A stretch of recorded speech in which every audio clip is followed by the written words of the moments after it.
अखिलेश ने कांग्रेस पर चल दिया मुलायम सिंह यादव का धोबी पछाड़ वाला दांव।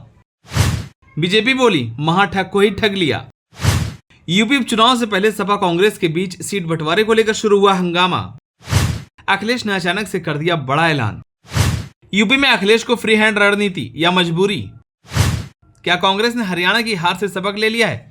चलिए आपको बताते हैं। उत्तर प्रदेश उपचुनाव की तारीखें जैसे जैसे नजदीक आ रही हैं, वैसे वैसे चुनाव बेहद रोचक होता जा रहा है। समाजवादी पार्टी लोकसभा चुनाव के परफॉर्मेंस को उपचुनाव में दोहराना चाहती है। इसके लिए अखिलेश यादव कोई कोर कसर नहीं छोड़ना चाहते हैं। अखिलेश यादव ने सभी 9 सीटों पर सपा के सिंबल साइकिल पर चुनाव लड़ने का ऐलान करके कांग्रेस को तगड़ा झटका दे दिया है। अखिलेश यादव की इस चाल को मुलायम सिंह यादव से जोड़ा जा रहा है। अखिलेश यादव की इस रणनीति के बाद चर्चा ये भी है कि इंडिया गठबंधन में खटास हो सकती है। वहीं दूसरी तरफ बीजेपी ने इस पर चुटकी ले ली। बीजेपी यूपी ने अखिलेश यादव के एक पोस्ट पर प्रतिक्रिया देते हुए लिखा कि ठग ने महाठग को ही ठग लिया। वहीं अखिलेश यादव के इस दांव को कांग्रेस पर सपा संरक्षक मुलायम सिंह यादव के धोबी पछाड़ दांव से जोड़कर देखा जा रहा है। दरअसल सपा मुखिया अखिलेश यादव की पोस्ट के बाद ये क्लियर हो गया है कि इंडिया गठबंधन यूपी उपचुनाव में सपा के सिंबल पर साइकिल पर चुनाव लड़ेगा, यानी कांग्रेस का उम्मीदवार भी समाजवादी पार्टी के सिंबल पर ही चुनाव लड़ेगा। अखिलेश ने एक लंबा चौड़ा पोस्ट करने के बाद कांग्रेस सांसद राहुल गांधी के साथ फोटो डाली है। इसमें सपा मुखिया अखिलेश यादव ने लिखा है कि हमने ये ठाना है, संविधान, आरक्षण, सौहार्द बचाना है, बापू बाबा साहब लोहिया के सपनों का देश बनाना है। अखिलेश यादव के इस पोस्ट के बाद यूपी में हलचल तेज हो गई।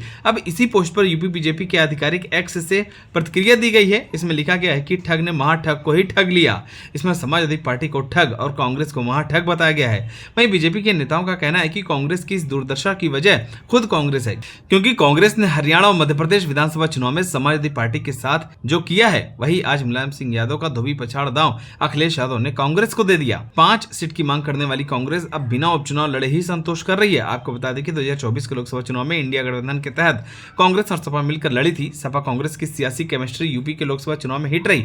लोकसभा चुनाव में 9 विधायकों के सांसद बन जाने और एक सपा विधायक को सजा होने के कुल 10 विधानसभा सीटें खाली हुई है। ऐसे में सूबे की 10 में से 9 विधानसभा सीटों पर उपचुनाव हो रहे हैं, जबकि मिल्कीपुर सीट पर उपचुनाव की घोषणा नहीं हुई है। इनमें से 5 सीटें कांग्रेस मांग रही थी, लेकिन सपा सिर्फ 2 सीटें ही उसे दे रही थी। यूपी कांग्रेस कमेटी ने शीर्ष नेतृत्व को 5 सीटों पर उपचुनाव लड़ने का प्रस्ताव भेजा था। कांग्रेस की मंशा बीजेपी नेतृत्व वाले एनडीए गठबंधन के कब्जे वाली 5 विधानसभा सीटों पर लड़ाने की तैयारी थी, लेकिन सपा ने उनके सपनों पर पानी फेर दिया। जिन 9 सीटों पर उपचुनाव होना है, उनमें सपा 6 पर अपने प्रत्याशी घोषित कर चुकी थी। अब 3 सीटों खैर, गाजियाबाद और कुंदर की सीट पर प्रत्याशी घोषित करना बाकी है। इन 3 सीटों में से सपा ने खैर और गाजियाबाद सीट कांग्रेस को ऑफर की थी, लेकिन कांग्रेस गाजियाबाद और खैर सीट अपने लिए बेहतर नहीं मान रही थी। खैर सीट 44 साल से कांग्रेस नहीं जीती, तो गाजियाबाद में 22 साल से जीत के लिए तरस रही है। इन दोनों ही सीटों पर सपा का कोई खास जनाधार नहीं है। खैर सीट पर सपा अपना खाता तक नहीं खोल सकी, जबकि गाजियाबाद में सिर्फ एक बार उपचुनाव में जीती है।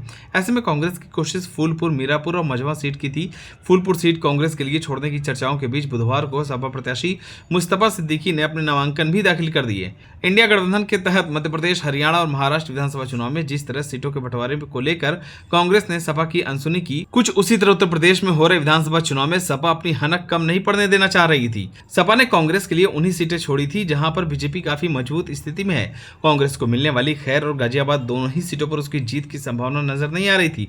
ऐसे में कांग्रेस ने उपचुनाव से अपने कदम पीछे खींच लिए। यूपी में मन की मुराद पूरी न होने पर कांग्रेस ने उपचुनाव लड़ने के बजाय सपा को वॉक ओवर देने का फैसला किया है। इसके बाद सपा कांग्रेस गठबंधन के टूटने की चर्चा तेज हो गई थी। हालांकि सपा के साथ सीट शेयरिंग का फार्मूला तय करने के लिए दिल्ली में कांग्रेस के वरिष्ठ नेताओं ने उत्तर प्रदेश प्रभारी अविनाश पांडे और प्रदेश अध्यक्ष अजय राय के साथ बैठक बुलाई गई थी।